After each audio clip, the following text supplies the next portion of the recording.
समाभासं रविपुत्रं यमाग्रजं छायामार्तण्डसम्भुतं तं नमामिं शनिश्चरम्। न्यायाधिपति शनिदेव महाराज की जय।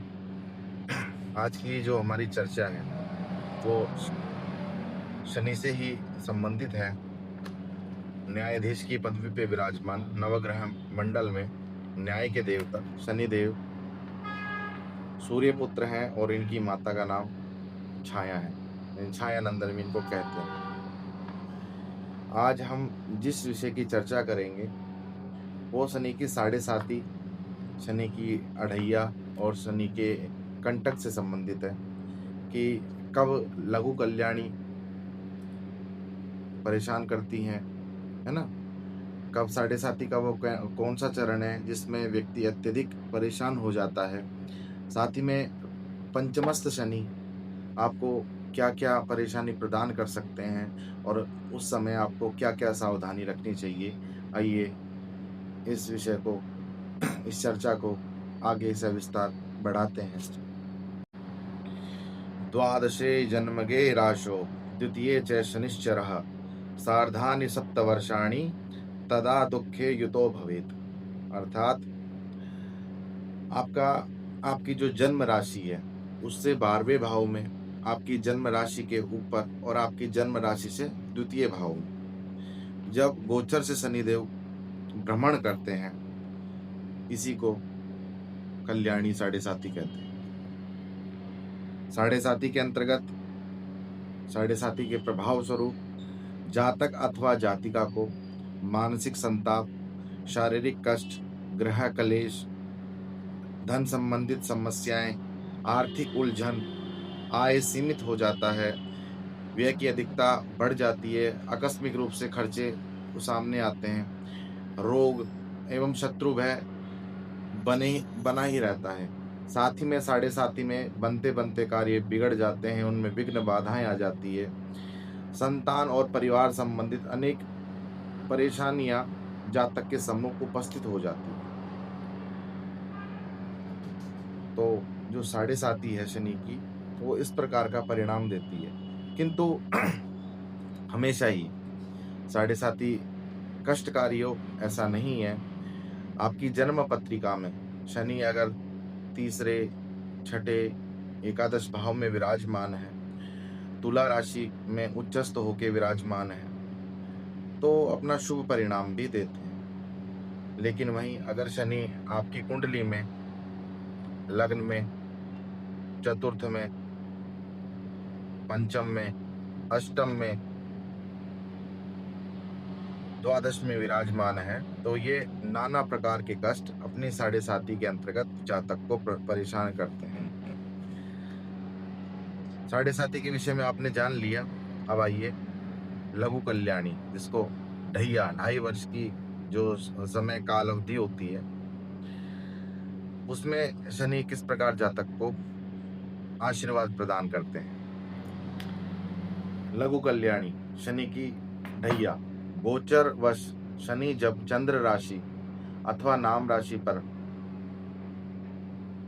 आपकी नाम राशि से चौथे स्थान में अथवा 8वें स्थान पे गोचर में भ्रमण करते हैं, संचार करते हैं, तब जो कालखंड होता है वो जातक के लिए शनि की ढैया कहलाती है। यह लगभग 2.5 वर्ष की होती है और इसको भी अशुभ ही माना गया है। इसके निमित्त शास्त्रों में शास्त्रज्ञों ने एक बात कही है, लघु कल्याणी प्रदाति वै रवि सुतो राशे चतुर्थो अष्टमी व्याधि बंधु विरोधेन विदेश गमनम कलेशम च चिंताधिकम। अर्थात शनि की ढैया के प्रभाव स्वरूप जातक अथवा जातिका को, जिसको भी शनि की ढैया लगी है, प्रथा बिना बेवजह दौड़ धूप लगी रहती है, अनावश्यक खर्च, गुप्त चिंताएं, रोग, शोक, कलह, कलेश, धन हानि, बार बार बंधुओं से विरोध, हर कार्य में विघ्न, बाधाएं और आर्थिक उलझनों का सामना करना पड़ता है। और कंटक, जब भी शनि गोचर से आपकी चंद्र राशि से पंचम स्थान में भ्रमण करते हैं, उस कालखंड को कंटक कहते हैं। कंटक के समय जातक एक तो अगर विद्यार्थी है तो उसकी शिक्षा अधूरी रह जाती है। किसी न किसी प्रकार से शिक्षा में कोई न कोई विघ्न बाधा उपस्थित हो जाता है। मन नहीं लगता है किसी भी कार्य में। व्यक्ति का अगर कोई कहीं पे कोई प्रेम संबंध चल रहा है, वहाँ से वो विखंडित हो जाता है। इसी के कारण साधक के जातक के अंदर वैराग्य की भाव वृत्ति है जो प्रबल हो जाती है। जातक अत्यधिक रूप से चिड़चिड़ा हो जाता है। जैसे उसका स्वभाव पहले था, ऐसा स्वभाव उसका नहीं रहता है। इसी गोचर में इसी गोचर में जब शनि पंचमस्त हो, जैसे वर्तमान में शनि अभी मीन राशि में गोचर कर रहे हैं, तो मीन राशि में गोचर कर रहे हैं, इस समय वृश्चिक राशि को शनि का कंटक लगा हुआ है, क्योंकि वृश्चिक राशि से पंचम स्थान पे शनि का भ्रमण चल रहा है और इसी कालखंड को ज्योतिष की भाषा में शनि का कंटक कहते हैं। वर्तमान समय में कुंभ राशि, मीन राशि और मेष राशि के ऊपर साढ़े साती चल रही है। धनु और सिंह राशि के जातकों के ऊपर इस समय शनि की ढैया चल रही है और वृश्चिक राशि के जातकों के ऊपर शनि गोचर से पंचमस्त चल रहे हैं, जिसको शनि की पनौती अथवा कंटक कहते हैं। तो इसके जो भी परिणाम होते हैं उसकी हमने चर्चा कर ली है।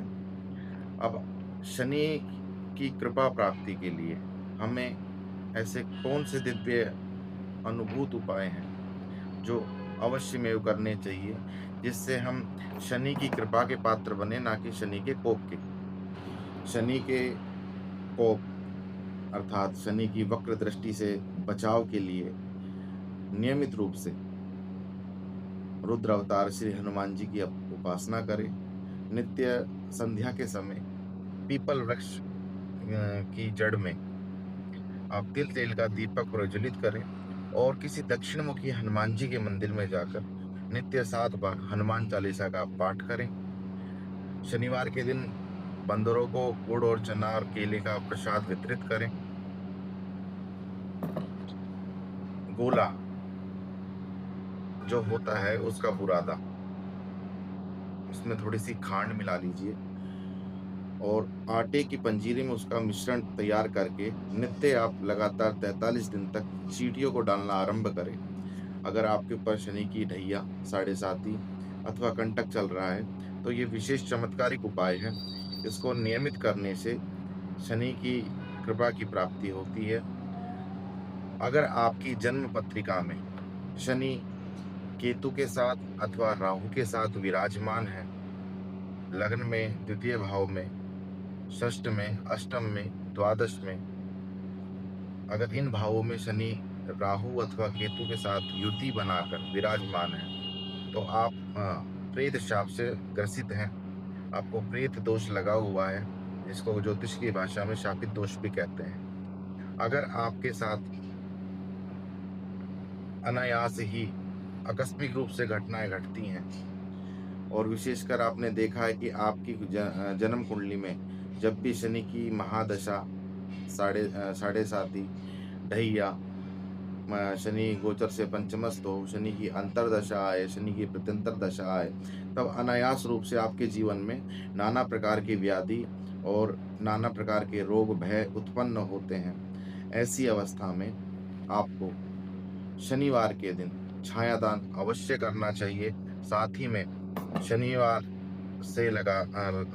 से प्रारंभ कर और शनिवार तक लगभग 8 दिन तक बटुक भैरव अष्टोत्तर शतनाम के नित्य 108 पाठ भैरव जी के सम्मुख करें। इससे शनि दोष का शमन होगा, जो प्रेत दोष बना हुआ है उसका नाश होगा और आपके जीवन में सुख और समृद्धि और शनि देव की कृपा आपको प्राप्त होगी। शनि की साढ़े साती के दौरान अथवा ढैया के समय दशरथ कृत शनि स्तोत्र का पाठ अद्भुत रूप से अपना चमत्कारिक परिणाम प्रदान करने में सक्षम है। तो नित्य अगर संभव हो सके तो नित्य दशरथ कृत शनि स्तोत्र के 8 पाठ अवश्य करें। साथ ही में शनि की जो अर्धांगिनी है ध्वजनी धामनी चैव कंकाली कलह प्रिया, ये उनकी पत्नी के नाम है, इनका स्मरण अवश्य करें।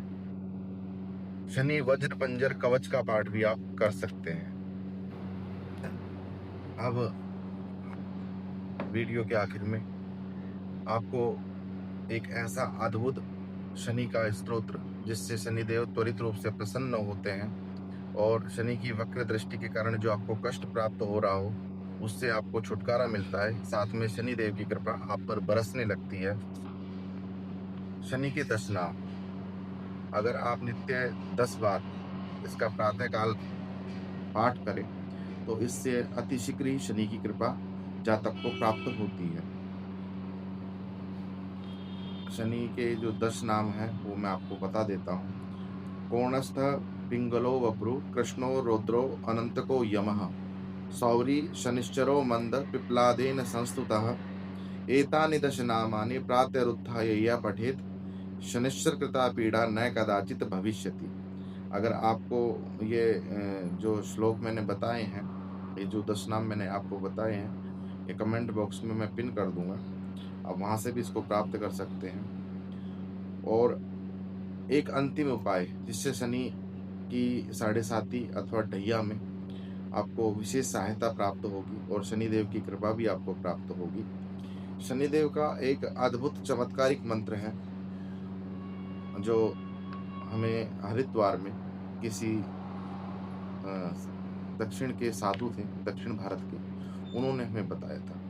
अगर आपके ऊपर शनि की 7.5 चल रही है अथवा ढैया, कंटक, शनि की महादशा, शनि की अंतरदशा, शनि की प्रत्यंतर दशा में आप बहुत ज़्यादा विचलित हैं, परेशान हैं, आपको कोई भी मार्ग सूझ नहीं रहा है, ऐसी स्थिति में नित्य 108 बार मैं आपको जो मंत्र बता रहा हूँ इसका आप प्रातःकाल और सायंकाल पाठ आरंभ कीजिए, जप आरंभ कीजिए।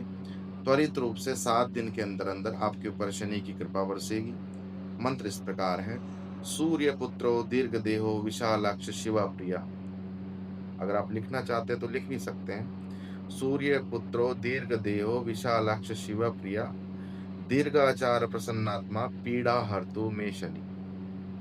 मंत्र में एक बार पुनः बोल देता हूँ। सूर्य पुत्रो दीर्घ देहो विशालाक्ष शिवा प्रिया दीर्घाचार प्रसन्नात्मा पीड़ा हर्तु मे शनि। ये मंत्र है शनि का और नित्य सुबह और शाम 108 बार इसका आप जाप करते हैं। और आपके ऊपर अगर 7.5 है, ढैया चल रही है, शनि का कंटक है, महादशा शनि की चल रही है 19 वर्षों की, अथवा किसी भी ग्रह की महादशा में शनि की अंतरदशा आ गई है जिसके कारण आप कष्ट का भोग कर रहे हैं, या प्रत्यंतर दशा शनि की आ गई जिसमें आप कष्ट प्राप्त कर रहे हैं, तो सुबह शाम इस मंत्र को 108 बार आप जप कीजिए। आपको त्वरित रूप से शनि की कृपा प्राप्त होगी। आशा करता हूँ आपको मेरे द्वारा बताए गए उपाय समझ में आए होंगे। पसंद तो सभी को आते हैं। वीडियो के अंत में चलते हुए सभी को प्रणाम और छोटा सा निवेदन है आपसे, चैनल को जितना हो सके अधिक से अधिक शेयर कीजिए, चैनल को लाइक कीजिए, सब्सक्राइब कीजिए। अगर आपके कोई प्रश्न है अथवा आप आपकी जन्म कुंडली का विश्लेषण करवाना चाहते हैं तो कमेंट बॉक्स में आप अपनी जन्म की तारीख, जन्म का समय और जन्म का स्थान लिखकर साथ में अपना कोई प्रश्न जो भी आप पूछना चाहते हैं, किन्हीं 2 प्रश्नों को आप लिखकर कमेंट कर दें। आपको आपके प्रश्न का उत्तर कमेंट बॉक्स के माध्यम से प्राप्त हो जाएगा। श्रीमन नारायण।